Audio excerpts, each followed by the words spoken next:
साथियों नमस्कार। कैसे हैं? बढ़िया, ठीक है। बैठे बैठे मुझे विचार आया कि लोग इंटरनेट पे सबसे ज़्यादा क्या चीज़ें सर्च करते हैं। लेकिन उसके पहले मैंने सोचा कि ये पता करूं कि लोग किसी वीडियो को कितना देर देखते हैं। तो पता चला कि 9 सेकंड के बाद लोग वीडियो हटा देते हैं। तो अभी 30 सेकंड हो गया है वीडियो का। अगर आप बने हुए हैं तो ये हमारी खुशकिस्मती है और आपको भी कुछ अच्छी चीज़ें बताएंगे। तो जो इंटरनेट पे सर्च करने पे पता चला उसमें 6 जो टॉप की चीज़ें हैं, वो सबसे पहले सोशल मीडिया प्लेटफॉर्म के बारे में लोग सर्च करते हैं। दूसरा इंफॉर्मेशन एंड यूटिलिटीज़ के बारे में सर्च करते हैं। तीसरा ई कॉमर्स एंड ब्रांड्स के बारे में सर्च करते हैं। चौथा न्यूज़ और करंट इवेंट्स पे जाते हैं। पांचवा जो ट्रेंडिंग कल्चरल मूवमेंट्स है उस पर बात करते हैं। और छठा टेक्नोलॉजी और एआई पे जाते हैं। तो फिर हमने कहा कि भाई ये तो पता चल गया कि क्या सर्च कर रहे हैं लोग, लेकिन कितने लोग सर्च कर रहे हैं कि हाउ टू अर्न मनी और रिजल्ट क्या आ रहा है। फिर कितने लोग ये सर्च कर रहे हैं कि हाउ टू सेव मनी और रिजल्ट क्या आ रहा है। तो वो अलग अलग आंकड़े आए। तो फिर मैंने कहा ये सर्च करता हूँ कि कितने लोग जॉब से अपने सेटिस्फाइड हैं। तो अमेरिका में 62% लोग अपने जॉब से सेटिस्फाइड हैं और इंडिया में 45% लोग अपने जॉब से सेटिस्फाइड हैं और 38% लोग जॉब दिन रात खोज रहे हैं, जो लोग नॉट सेटिस्फाइड हैं। तो हो क्या रहा है? वो ये रहा है कि हर कोई परेशान है, चाहे नौकरी कर रहा हो चाहे कुछ कर रहा हो। और परेशानी से निकलने का बहुत आसान तरीका है आपके पास पैसे होना। तो इतनी जो लंबी भूमिका ली है ये पैसे की बात करने के लिए ली है। आइए पैसे की बात करते हैं। पैसा कमाना एक कला है, पैसा बचाना एक कला है और पैसे का उपयोग करना भी एक कला है।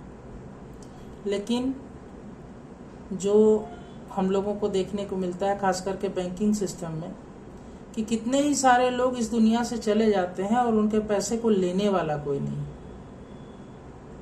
यानी पैसा कमाने वाला कहीं ना कहीं उस पैसे को इतना सीक्रेट रख रहा है कि उसका उपयोग नहीं हो पा रहा है। और जो लोग जॉब सेटिस्फाइड नहीं हैं उनको भी ये वीडियो जरूर देखना चाहिए। तो हम आपके लिए कौन सी औषधि ला रहे हैं? औषधि ये है कि सबसे पहले अपने आप को जानिए कि आप कौन हैं। और अगर हमसे पूछिएगा तो हर नौकरी पेशा या हर कमाने वाला आदमी वो लिमिटेड बाय इनकम है और अनलिमिटेड बाय लायबिलिटीज है।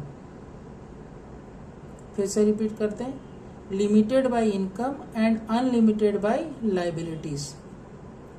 तो करना क्या है और खुद को कैसे मोटिवेट किए रहना है रोज? तो उसके लिए सिंपल सा एक तरीका है जो हमने अपनाया है और जितने भी लोगों को बताया वो लोग खुश रहे। आप बोलिएगा तो बड़ा आसान है, लेकिन करके देखिएगा। सबसे पहले अगर आप कंप्यूटर जानते हैं तो कंप्यूटर पे बना लीजिए, एक्सेल में या वर्ड में। कंप्यूटर नहीं जानते हैं तो कॉपी किताब निकालिए, उसमें लिखिए। अपना नेटवर्थ का कैलकुलेशन करना सीखिए, क्योंकि जैसे हमने कहा आपसे कि हम लोग लिमिटेड बाय इनकम है और अनलिमिटेड बाय लायबिलिटीज हैं। तो सबसे पहले क्विक एसेट्स का अपना एक डाटा बनाइए। क्विक एसेट्स में आपको क्या करना है? अपना सेविंग, एफडी, म्यूचुअल फंड और शेयर। जैसे आपको कोई आकस्मिक जरूरत पड़ गई तो कहाँ से पैसा 24 घंटे के अंदर मिल सकता है, उन सारी चीज़ों को लिखिए। अपने पास, अपनी पत्नी के पास या अपने पति के पास, अपने माँ बाप के पास, जो आपके साथ रहते हैं उन लोगों का, सबका उसमें अलग अलग ब्रैकेट में लिखिए कि क्विक एसेट्स आपके पास क्या क्या हैं। ठीक है, एक ब्रैकेट वो हो गया जिसमें आपको SB, FD, mutual fund, share, मतलब ऐसी सारी चीजों को लिखना है जिनसे आपको 24 घंटे के अंदर पैसा मिल सकता है। ज्वेलरी को मत काउंट कीजिएगा, ठीक है। उसके बाद जब क्विक एसेट्स का आपका बन जाए, समझो आपके पास क्विक एसेट्स हो गए 50,000 मिनिमम लेके चलते हैं, चलो 50,000 निकल आएंगे जरूरत पड़ने पर। उसके बाद लॉन्ग टर्म इन्वेस्टमेंट को लिखिए। लॉन्ग टर्म इन्वेस्टमेंट में आप अगर नौकरी पेशा हैं तो provident fund, voluntary provident fund, public provident fund, government investment जैसे सुकन्या समृद्धि या और इंश्योरेंस वगैरह जो भी लिया है उनका डाटा बनाइए। तो पहला क्विक एसेट्स का डाटा बनाइए, दूसरा लॉन्ग टर्म इन्वेस्टमेंट का डाटा बनाइए, तीसरा आपके ऊपर जो लायबिलिटीज हैं उनका डाटा बनाइए, यानी लोन्स का।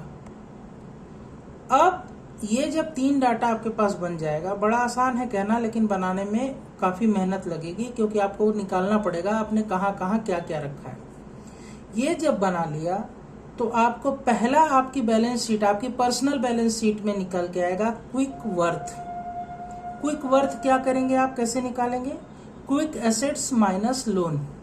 समझो आज के आज आपकी नौकरी चली गई तो आपकी क्विक वर्थ क्या है, ये आपको जिस दिन पता चल जाएगा उस दिन आपको आपके बॉस से डर लगना बंद हो जाएगा, ठीक है। कंपनी से भी नहीं डरिएगा और एक बेहतर इंसान बन के निकलिएगा। तो सबसे पहले क्विक वर्थ कीजिए, quick worth quick assets minus loan. उसके बाद नेट वर्थ निकालिए अपनी। नेट वर्थ के लिए quick assets plus long term investment minus loan.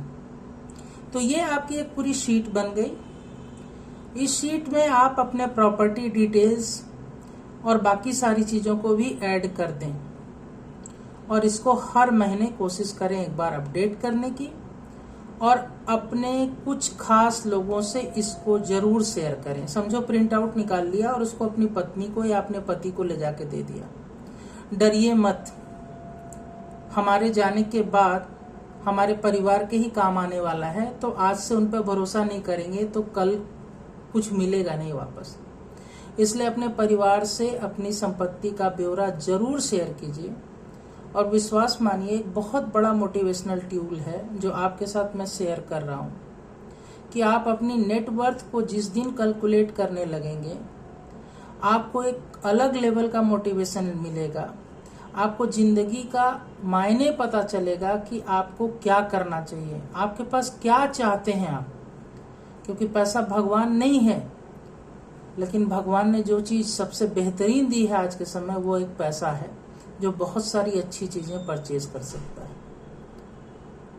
तो थोड़ा वीडियो लंबा हो गया है लेकिन बात पैसे की हो रही है, तो आज के वीडियो में सिर्फ इतना कि आपको मैंने ये बताया कि आप अपना एक पर्सनल बैलेंस शीट बनाइए। लोगों को हर चीज लोग उंगली पे जोड़ते हैं, उंगली पे जोड़ने से कुछ नहीं होगा। विश्वास मानिए उंगली पे जोड़ने से कुछ नहीं होगा।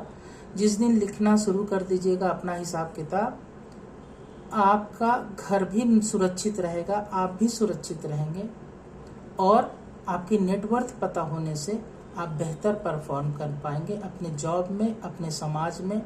हाँ, एक और इम्पोर्टेंट चीज वो ये है कि कोशिश कीजिए कि आप एक सर्टेन परसेंटेज हर महीने निकाल दें।